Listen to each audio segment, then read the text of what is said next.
All right, let's get right into it. Today, we are cracking the code on a topic that is super challenging and absolutely critical for the NCLEX: eating disorders. So here's our game plan. We're going to start by putting you right in the middle of a clinical scenario. Then we'll break down the big 3 disorders you have to know. After that, we'll cover the life-threatening safety alerts, the common traps the NCLEX sets, and we'll wrap it all up with a quick review to make sure it all sticks. You might be asking, why is this such a big deal on the NCLEX? Well, it's because this isn't just about textbook knowledge. Your first real patient with an eating disorder is a really high-stakes situation where what you do or don't do can literally be the difference between life and death. Okay, let's start with a classic NCLEX-style question. Picture this. You're walking onto your shift, and this is the patient you're getting in report. A BMI of 16, slow heart rate. What's the very first thing you need to assess? Just let that sink in for a second, because we are going to circle back and answer this. The clue is always safety first. Now look at this number, 52 minutes. What does that even mean?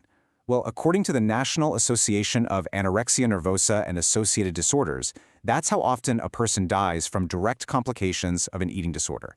This just hammers home the point that this is not just a mental health issue, it's a full-blown physiological crisis. And that, right there, is the core reason the NCLEX hits this topic so hard. These disorders are incredibly lethal, mostly because of the severe medical problems that come from malnutrition and dangerous behaviors. Your job as the nurse is to be the detective who spots those complications before they become fatal. So, now that we understand just how high the stakes are, let's build on that. To keep your patients safe, you've got to know exactly what you're dealing with. So let's break down the big 3 disorders you absolutely have to be able to tell apart for your exam. First on the list is anorexia nervosa. The keywords you need to burn into your brain here are restriction and significantly low body weight. These patients are severely malnourished because they are terrified of gaining any weight and they have a distorted view of how they actually look. Next up, we have bulimia nervosa. The pattern to know here is the binge-purge cycle. So they eat a very large amount of food and then try to undo it with what are called compensatory behaviors, things like self-induced vomiting, taking laxatives, or exercising like crazy. Now, here's the huge NCLEX trap. These patients are often at a normal weight or maybe even a little overweight. So don't let a normal BMI fool you into thinking everything is okay. And finally, we have binge eating disorder. This one also involves binging and feeling a loss of control, just like bulimia. But, and this is the key difference you have to know, there is an absence of those compensatory behaviors. There's no purging. And this leads to a lot of guilt and distress and often weight gain. Okay, this table right here is pure gold. It lays out all the key differences in one spot. If you're studying, I'd seriously hit pause and just stare at this for a minute. The 2 columns you really need to focus on are typical body weight and core maladaptive behavior. If you can nail the differences in those 2 columns, you are well on your way to getting these questions right. All right, now we're moving into what is arguably the most important section for you as a future nurse. We need to talk about what makes these disorders so deadly and what you need to be looking for. Your number 1, top of the list, absolute priority is the heart. Malnutrition and purging just wreak havoc on the cardiovascular system. I mean, think about it. The heart is a muscle. If you starve it of fuel and mess with its electrolytes, it's going to start to fail. Bradycardia, arrhythmias, heart failure, this is the stuff you have to be vigilant about. And the danger definitely doesn't stop with the heart. Those electrolyte imbalances we mentioned can trigger deadly arrhythmias. The kidneys can start to shut down. There's even a terrifying condition called diabulimia, where patients with type 1 diabetes skip their insulin to lose weight, putting them at huge risk for decay. Long-term, you're looking at things like brain atrophy and osteoporosis. It's a total systemic breakdown. So, let's put on our critical thinking caps. You have a patient with bulimia who admits to purging. When you get their lab work back, what is the one electrolyte you are going to look for first? It's potassium.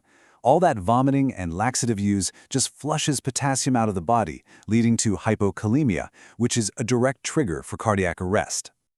Okay, so you know the diseases, you know the dangers.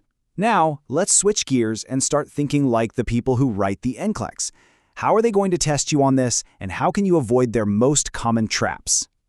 Here's your 4-step playbook, and the order is absolutely everything. Remember Maslow's hierarchy of needs? It always applies. You have to stabilize the patient physically before you can even begin to address the psychological side. So vitals, labs, and an EKG come way before you start exploring feelings about body image. Physical safety is always priority one, period. All right, let's practice with a classic therapeutic communication question. You know the ones. Your patient tells you, "I just feel so out of control when I eat." How do you respond? The NCLEX loves to test this. Let's break these options down. A, don't worry, is dismissive. It's false reassurance, and you can almost always eliminate those answers. C, asking why, is another no-no. It can sound accusatory, and it puts the patient on the defensive. D completely changes the subject and ignores the feeling they just shared. That leaves us with B, which is the only one that actually acknowledges their feeling and opens the door to talk more about it. So here's the big takeaway for these kinds of questions. You always want to pick the option that reflects the patient's feeling back to them and offers to explore it. The formula is acknowledge, validate, and explore. If you can remember that, you'll nail these questions. Okay, team, it's time to lock in all this knowledge. We're going to do a rapid-fire review. I'll ask the question, you think of the answer in your head. Ready? Let's go. First one, true or false? A patient with anorexia nervosa has a poor appetite. The answer is false. This is a classic misconception. They are often incredibly hungry. What they have is an intense fear of eating. Next question. A key difference between bulimia and binge eating disorder is the regular use of compensatory behaviors. Right, that's the main dividing line. Binge eating disorder doesn't have that regular purging or excessive exercise. Okay, what's the priority nursing assessment? This brings us back to our very first question. It's their cardiovascular status and electrolyte levels. That low BMI and slow heart rate are giant red flags pointing straight to the heart. You need an EKG and a lab panel, STAT. And last one, to bring it all home. Your patient tells you they feel out of control. Your very first therapeutic response should focus on what? The answer? Acknowledging their feelings. Before you can help solve a problem, you have to build trust by showing that you hear them. That is the foundation of psychiatric nursing, and it's a guaranteed point on your NCLEX.